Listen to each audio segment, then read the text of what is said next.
नमस्कार, पल्लवी महाडिक रेसिपीमध्ये तुमचं स्वागत आहे। आज आपण बनवणार आहे मसाले भात। इथं मी कुकरमध्ये बनवते। कुकरमध्ये मी इथं तेल टाकून त्याच्यामध्ये जिरं, अद्रक लसणाची पेस्ट टाकते आणि हे थोडंसं परतून घेणार आहे।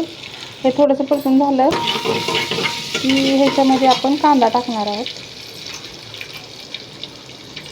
हे बघा, मी असा उभा चिरून घेतलेला कांदा आहे, तो मी ह्याच्यामध्ये घालणार आहे आणि हा पण थोडासा परतून घेणार आहे एक 5 मिनिटासाठी।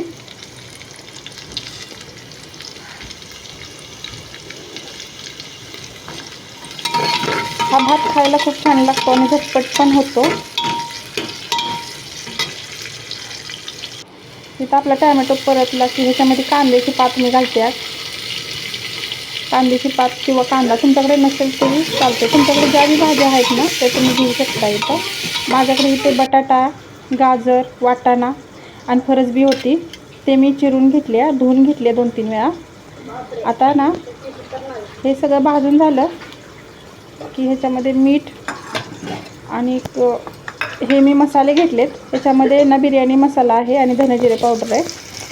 हे बघा, आपण टोमॅटो ह्याच्यामध्ये टाकून घेतलाय आणि हे थोडासा मऊ होईपर्यंत आपण हे करणार आहोत। आणि ह्याच्यामध्ये मी लाल तिखट टाकलंय, तुमच्या आवडीनुसार तुम्ही ते लाल तिखट टाकू शकताय। आणि इथं मी बिर्याणी मसाला आणि धने जिरे पूड टाकते, हळद टाकली आहे आणि हे थोडं 1-2 मिनिटासाठी मी परतून घेणार आहे। हे परतून झालं की आपण ज्या आपल्या घरी ज्या भाज्या येतात ते तुम्ही टाकू शकता। इथं माझ्याकडे ज्या भाज्या होत्या ना घरी त्या मी टाकले। इथं बटाटा आहे, गाजर आहे, वाटाणा आहे आणि फरसबी आहे। हे 2 मिनिटासाठी मी परतून घेतले बघा तेलामध्ये। आता ह्याच्यात जेवढं शिजणार आहे ना, आपण हे तांदूळ पण मी धुवून घेतले होते। आता हे मी ह्याच्यामध्ये टाकून घेणार आहे आणि 2 मिनिटं हे परतणार आहे आणखी। हे बघा, असं परतून झालं की ह्याच्यामध्ये आपल्याला पाणी टाकायचं आहे।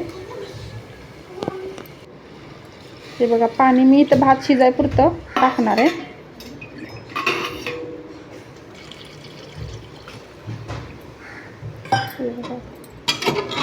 आणि परत थोडंसं हलवून घेणार आहे ह्याला।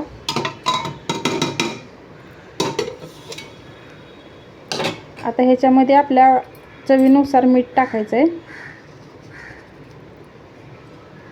आणि कोथिंबीर पण आपण ह्याच्यामध्ये टाकायचे वरून। हे बघा, आपला भात शिजून रेडी झाला आहे। मी तर 3 शिट्ट्या केल्या होत्या भाताला आणि इथं आपला भात शिजून झाला आहे। कसा वाटला नक्की सांगा। आवडलाच तर लाईक करा, शेअर करा, सबस्क्राईब करा। हा भात आपला शिजून तयार आहे बघा, खायला खूप सुंदर लागतो। एकदा नक्की करून बघा आणि झटपट होतो। ह्याच्याबरोबर तुम्ही कांदा किंवा सलाड खाऊ शकताय। हे बघा, हा भात आपला रेडी झाला। नक्की करून बघा, आवडला असला तर सबस्क्राईब करा।